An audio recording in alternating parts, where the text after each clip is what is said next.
When Trump got into power, Yeah. he some of his policies were promising some of the things you said Obama put in place, such as bringing industry and jobs back to America. Hmm. Is that one of the reasons why he got into power? Because people saw the issues from Obama's term in office, saw some of the issues that have arisen from that, and Trump's promised to undo them. Yes, because we saw elements of this back in the 80s with Ross Perot.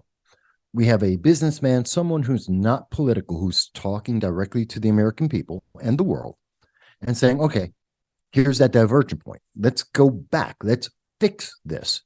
We all know there's a problem. We've all heard the promises, the continuous promises, and we know they failed. Rather than sell you another promise that will never happen for a lot of reasons, mostly because it makes you dependent and you have to obey, let's go back and fix the problem.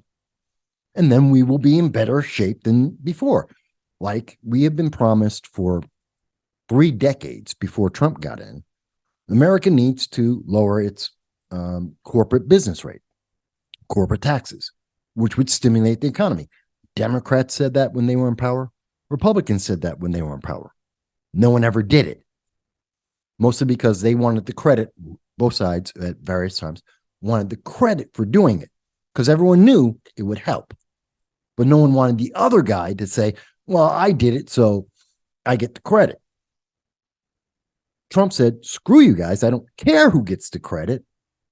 This is what we need. He forced it through. Mostly, and yeah, the Republicans got the credit for it, but he forced it through and the economy improved. Businesses took their money from overseas and brought it back to America.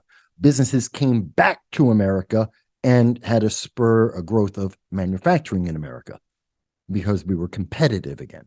And that's good for our economy. It was good for our businesses. And as a result, good for the rest of the world. Why? We have higher quality goods made to better standards. We had relatively, it was more cost effective. It was more expensive, but it was going to last longer. It had a higher quality. So you're paying for the quality, and relative to the quality, you weren't paying top dollar. It was a little bit less because we didn't have to ship things all around the world. So the world got better. America got better. Everyone was happy. Okay, we have COVID. And then what happens? We put in Biden because I promise everything's going to be so much better. And I'm going to give you free stuff again because Trump wasn't giving us free stuff. You were paying for it. Certain things were more expensive or harder to get. And nothing is better than free. So Biden said, it's going to be free and it's going to be great. And trust me, I'm a better person and you'll like me because people don't like Trump. They don't like me. Okay. Politics has nothing to do with who you like. If you tell me I like politician X, you're an idiot. I don't care. Shut up right then and there. You're meaningless. Nothing you say after that matters because politics has nothing to do with who I like. Churchill was not a friendly guy. But Neville Chamberlain was loved. He was fantastic. He was a people person, made you feel good. And what did Neville Chamberlain do?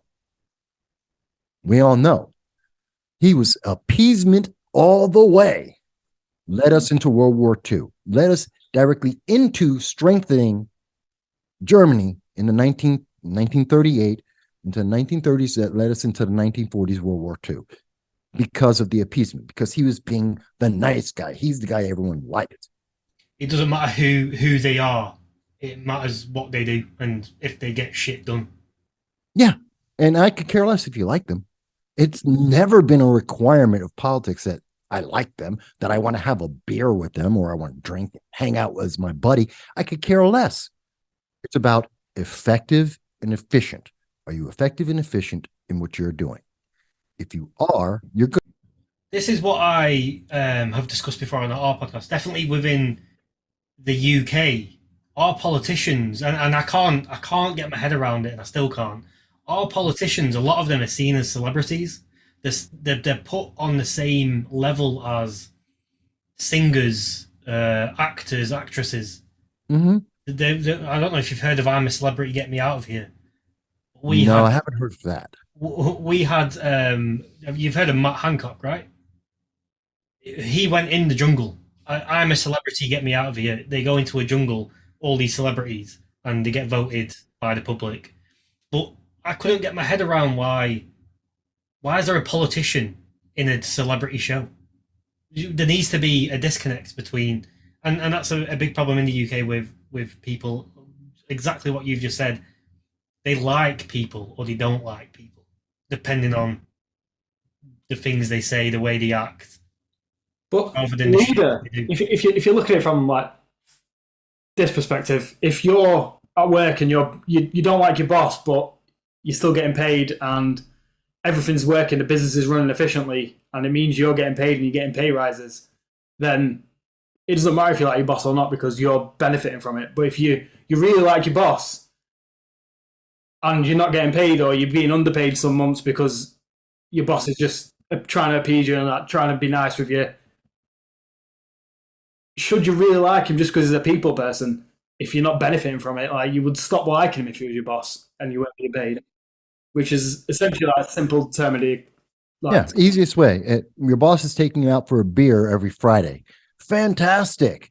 And you love that. And you get to have jokes and have fun, except every other week, you don't get paid. Okay. But the boss you had before was a complete ass and you hated him. But not only did you get paid, every year you got a bonus. Which one's the better boss? A lot of people today will say, well, the boss I'm having a beer with. I'm sorry. No, that's a miserable boss. That's a miserable business plan that will cost you. At the end of the day, that business is more likely to go under. You're more likely to be unemployed or underfunded. You're not going to pay all your bills. You're losing. You are actively losing every Friday you go out and have that beer with him because they're not doing their job. They're not efficient or effective. Get rid of them. But we have been trained to like these people. Obama was a superstar.